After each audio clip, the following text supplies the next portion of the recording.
नमस्कार दोस्तों, मैं doctor JP Kanauje, assistant professor MJ college, type of sampling आपके समक्ष प्रस्तुत कर रहा हूं। टाइप ऑफ सैम्पलिंग एमएड कक्षाओं हेतु उपयोग है। रिसर्च मेथडोलॉजी के अंतर्गत प्रतिदर्श।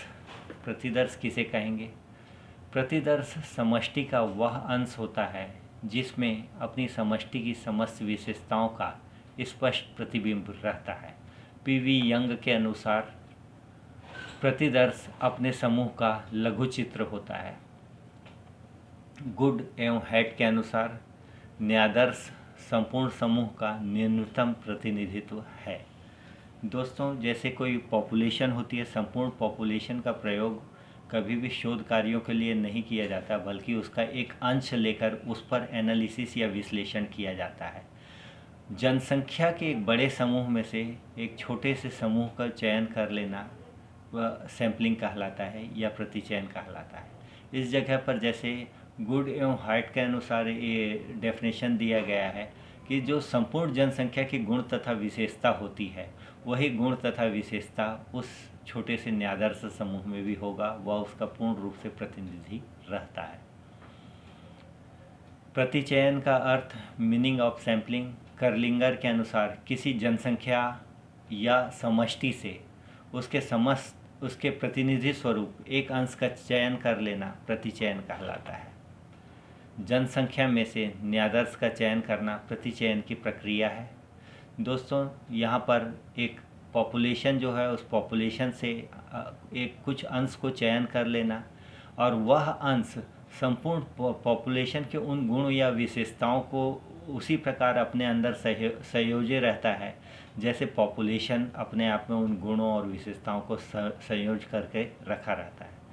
दोस्तों, यहाँ पे हम देखेंगे कि उदाहरण के तौर पे मान लीजिए, यदि एक बोरा चावल है, उस एक बोरे चावल में से हम एक कटोरी चावल को हम अलग कर लेते हैं और उस एक कटोरी चावल को हम पकाएं, तो उस एक कटोरी चावल की भी वही गुण तथा विशेषताएं होंगी जो उस एक बोरे चावल की होंगी। यहाँ पे एक बोरे चावल से हम संपूर्ण जनसंख्या को समझ सकते हैं और उस एक कटोरी चावल से हम न्यादर्श या सैंपल को समझ सकते हैं। प्रतिचयन के प्रकार।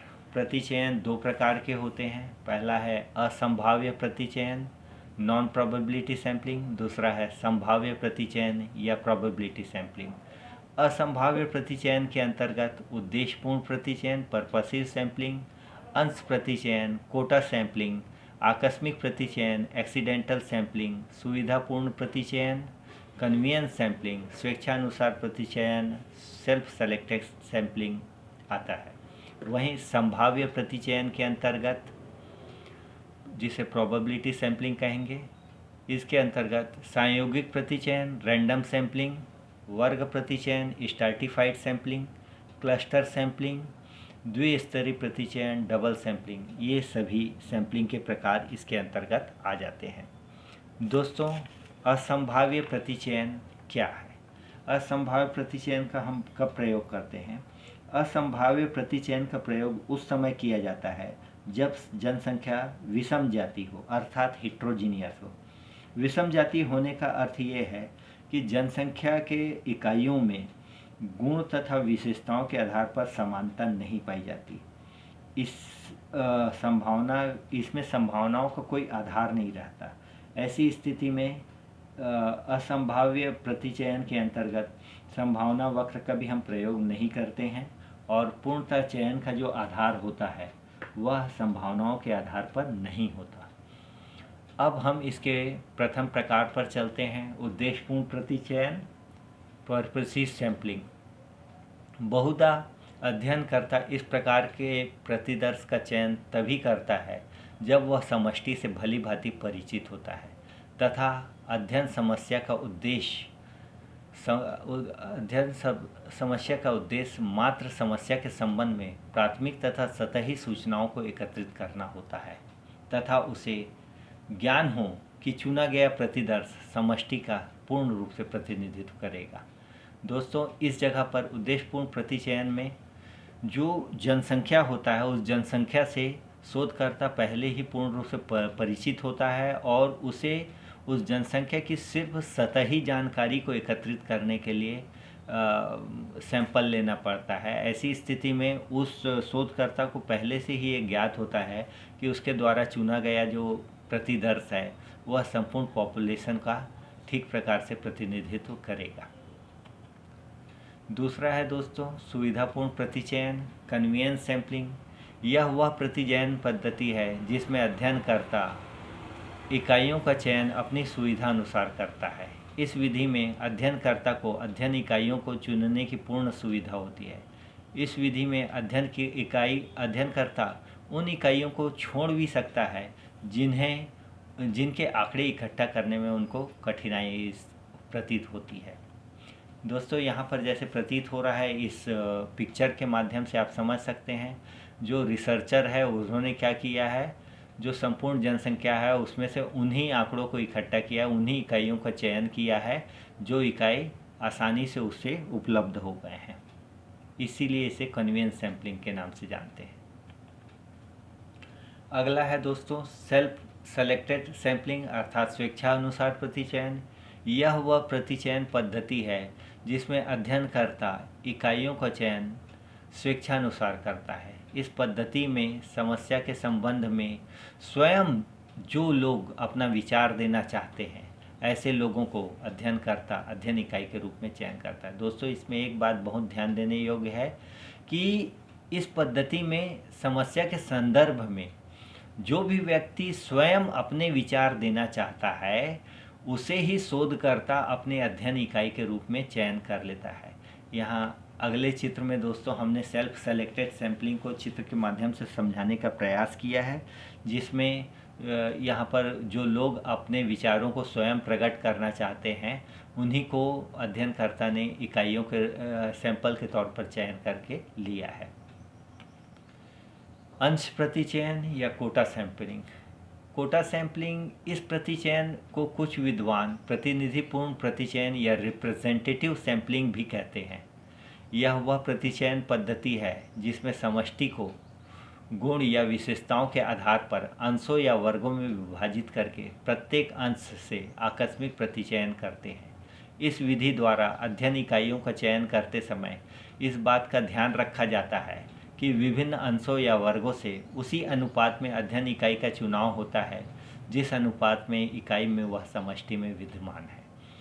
दोस्तों यहाँ पर जैसे उदाहरण के तौर पर चित्र के माध्यम से महसूस देख सकते हैं, चित्र के माध्यम से देख सकते हैं कि जो जनसंख्या है उसमें मेल पॉपुलेशन और फीमेल पॉपुलेशन का 50-50% लिया गया है, अर्थात जो उनका कोटा निर्धारित है उसी कोटा के अनुसार उनको उनका चयन किया गया है। तो ये कोटा सैंपलिंग का एक उदाहरण है। आकस्मिक प्रतिचयन एक्सीडेंटल सैंपलिंग।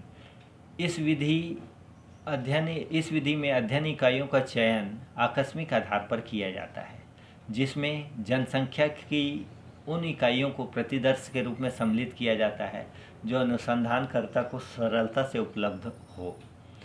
इसमें प्रतिचयन के लिए अनुसंधानकर्ता न कोई प्रतिचयन से पहले प्रतिचयन की योजना बनाता, न ही कोई निर्णय लेता है। इस प्रकार की प्रतिचयन का उपयोग बहुधा आप सामाजिक सर्वेक्षण में करते हैं। दोस्तों इस प्रतिचयन का एक अच्छा उदाहरण हम ऐसे समझ सकते हैं जैसे टीवी रिपोर्टर लोग किसी भी भीड़ या समूह में अचानक से चले जाते हैं और जाकर अचानक ही किसी व्यक्ति से कोई बात को पूछने लगते हैं, तो उसमें कोई पहले से कोई योजना नहीं बनाया रहता, प्रतिचयन का कोई योजना नहीं बनाया रहता, ना कोई निर्णय लिया रहता।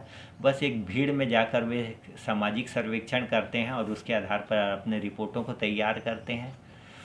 यहाँ पर ये जैसे चित्र में दिया गया एक्सीडेंटल सैंपलिंग में एक व्यक्ति जो है वो जाकर सामाजिक सर्वेक्षण कर रहा है और उसके बारे में जानकारी हासिल कर रहा है। संभाव्य प्रतिचयन। दोस्तों संभाव्य प्रतिचयन किसे कहेंगे और इसका कब उपयोग किया जाता है? वह प्रतिचयन पद्धति जिसमें संभावनाओं का विशेष आधार बनाया जाता है वह संभाव्य प्रतिचयन कहलाता है। इसका प्रयोग उस समय किया जाता है जब जनसंख्या समजातीय अर्थात होमोजीनियस हो। होमोजीनियस होने का यह अर्थ है जनसंख्या की इकाइयों के गुण तथा विशेषताओं में समानता पाई जाती है। संभाव्य प्रतिचयन के अंतर्गत सर्वप्रथम अपन लोग दैव प्रतिचयन या संयोगिक प्रतिचयन रैंडम सैंपलिंग का हम प्रयोग करते हैं। रैंडम सैंपलिंग एक प्रकार से समझ लीजिए आप लॉटरी विधि, या जो संभावनाओं के आधार पर जिसको हम चयन करते हैं। हमने पहले ही आपको एक बात बताया कि जो समष्टि होती है उस समष्टि में यदि एक रूपता हो तो वैसी स्थिति में कुछ भी इकाइयों का चयन रैंडमली हम लोग कर लेते हैं, तो वो एक प्रकार से रैंडम सैंपलिंग का उदाहरण होगा। यहाँ पर गुड एवं हॉट के अनुसार समष्टि की सभी इकाइयों को इस प्रकार से क्रमबद्ध किया जाना चाहिए जिसमें समष्टि की सभी इकाइयों को चुनने की संभावनाएं बराबर रूप से मौजूद हो। दूसरा, अपन संयोगिक प्रतिचयन द्वारा चुना गया प्रतिदर्श अपनी समष्टि का प्रतिनिधित्व करता है। इस प्रतिदर्श में वही विशेषता पाई जाती है जो समष्टि में पाई जाएगी। जैसे दोस्तों यहाँ रैंडम सैंपलिंग को उदाहरण के तौर पर दिखाया गया है कि संभावनाओं के आधार पर कुछ काले लोग हैं, कुछ गोरे लोग हैं, और रैंडमली उनको चुन लिया गया है। तो जो हमारे पास में जो सैंपलिंग प्राप्त हुआ है उसमें भी तरह तरह के लोग वैसे ही दिखाई दे रहे हैं जैसे पॉपुलेशन में हो। लॉटरी विधि से उसको या किसी भी विधि से उसको चुन लिया जाता है, रैंडमली चुन लिया जाता है संभावनाओं के आधार पर। इस प्रकार के प्रतिचयन की कुछ प्रमुख विधियां होती है, अर्थात रैंडम सैंपलिंग की कुछ प्रमुख विधियां होती हैं। पहला है लॉटरी विधि, दूसरा है निश्चित क्रम विधि, तीसरा है टिपिट अंक विधि।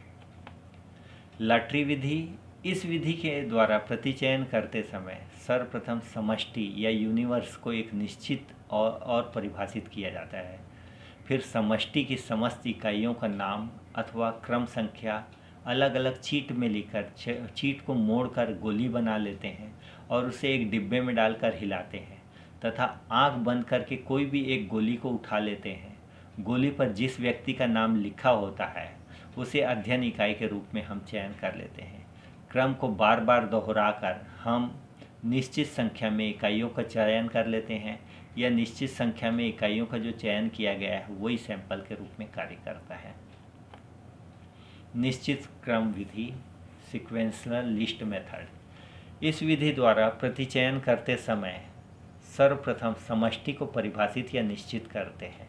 फिर समष्टि के सभी इकाइयों की एक सूची तैयार कर लेते हैं तथा प्रत्येक इकाई को संख्या क्रम देना प्रारंभ करते हैं।